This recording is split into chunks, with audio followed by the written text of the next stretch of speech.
When we talk about the paperless process for a classroom, you got to keep in mind that a paperless process is more like a collection of processes or tasks that need to be done, because a classroom is a complicated, messy place where there's a lot of activities and different types of tasks that need to happen, especially in a multiple subject or elementary school classroom like what I teach, where you've got math, science, social studies, English, reading, writing, art, music, all sorts of things throughout the day that have different needs, different purposes, and different activities involved. What you really want to think about when you're thinking of paperless process is basically two parts. One is the content consumption or the delivery of knowledge. How do students get the knowledge and acquire knowledge?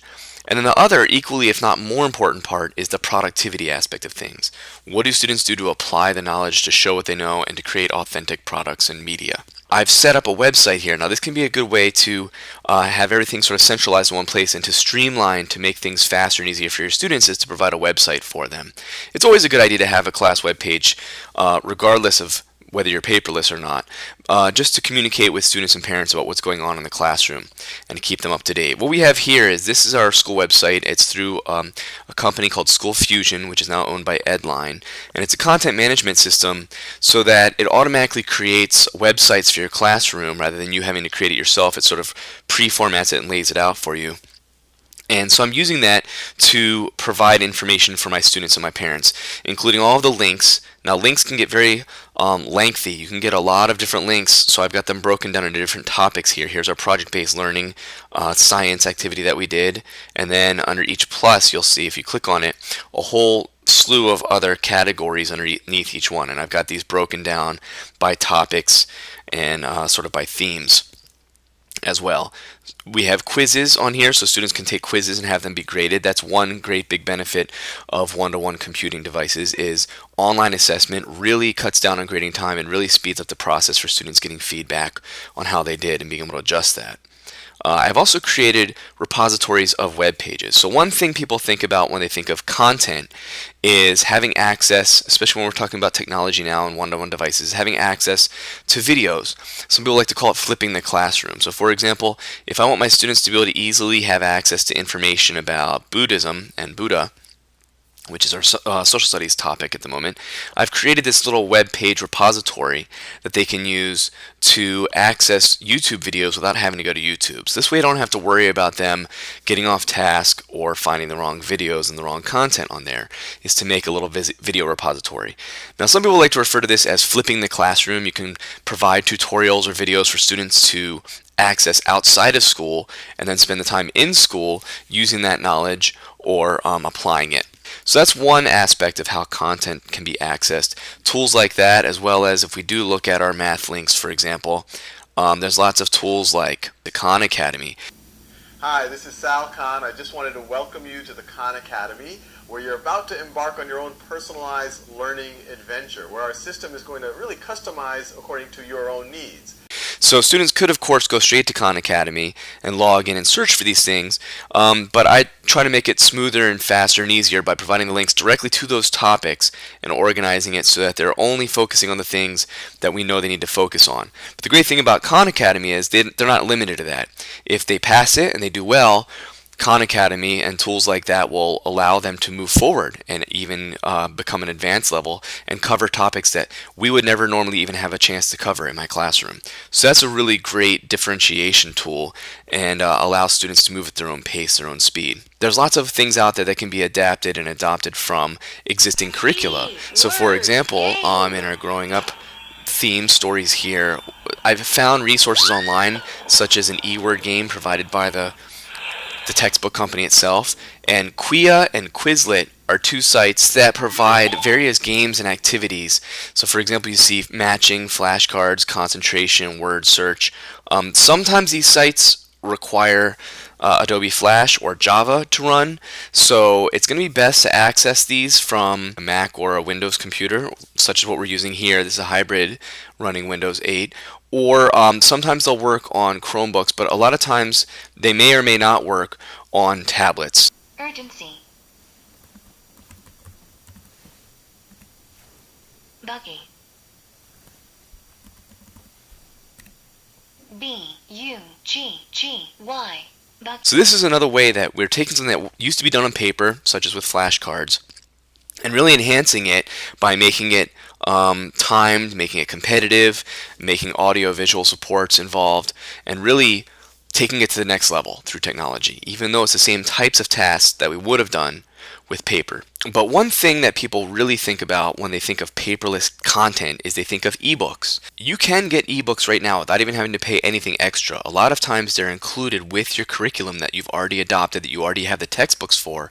You can get the exact same content, which means you don't need to worry about the Williams Act or whether there's equitable resources for your students. You can give them the exact same resources they would have on paper and do it electronically without any extra work on your behalf. So for example, here we've got our social studies textbook here, and the formatting you can tell is a little bit different because it's basically presented as a website. So it has the same image, the same text as you would find in the actual ebook, but there are a few bonus features. For example, if we click on keywords or vocabulary words, they'll pop up with a definition, and you can even play the audio for it. Citadel, a fort-like structure. And so this is a nice feature that really makes the book more accessible to students, especially if they have difficulty with reading. And you can see here there's a play button that plays every single portion of the book. Late and coming this year in 2500 BC, leaving the land dry for too long. And so you really have this support tool for students that need it that you wouldn't normally get from a paper book. Otherwise, it's identical to the paper book. In this case, all of this is basically just an HTML page. It's just basically like a website. So you could get to this on pretty much any device. If you do want some of the multimedia features like the audio narration, if you notice I right-clicked on it and it says about Adobe Flash Player. So this one requires Flash if you want to hear the audio narration. Otherwise, you could use it on any device. If you want to get to the narration, you would need Mac, Windows, or a Chromebook to do that. Some ebooks are better than others. Here's one that's pretty nice actually. The Hsp Math Ebook is very full-featured. You can jump straight to various units and topics. So for example, if we jump to this chapter, these are the exact same pages that match up with the textbook. But if we were to go in there, you can see that it's got the same play feature, so you can play the audio. Now again, the text may be visible on any device, but some of the features are going to require Flash. For example, if I want to play the audio, once again, if I click on that, it says use Adobe Flash to play the audio. But there are some very nice features built into this. For example, if you see this little button right here, you see it says iTools, and I can click on that iTools and get virtual manipulatives that can be used right with the book. See, it opened a new tab here. We've got a virtual manipulative tool that can be used, just like you would use fraction bars or some sort of manipulative made out of paper or out of plastic or cardboard, but you don't need to buy those, you don't need to pay anything for them, you don't need to worry about distributing them or cleaning them up at the end. So this is a really nice feature to have, again, simulating things that would be done in the analog or manual world, but doing it digitally. And so this is where ebooks really shine, is when you can incorporate not only the original text and everything you would get from a paper book, but extra tools to make it more accessible. Not only the play buttons to make the audio narration happen, but there's an intervention tool here. Mega Math is for games and practice. The intervention actually pops up an intervention feature, which will allow students to have self-guided practice. And you can see it has audio narration, and it just guides you through step by step exactly how to do the process.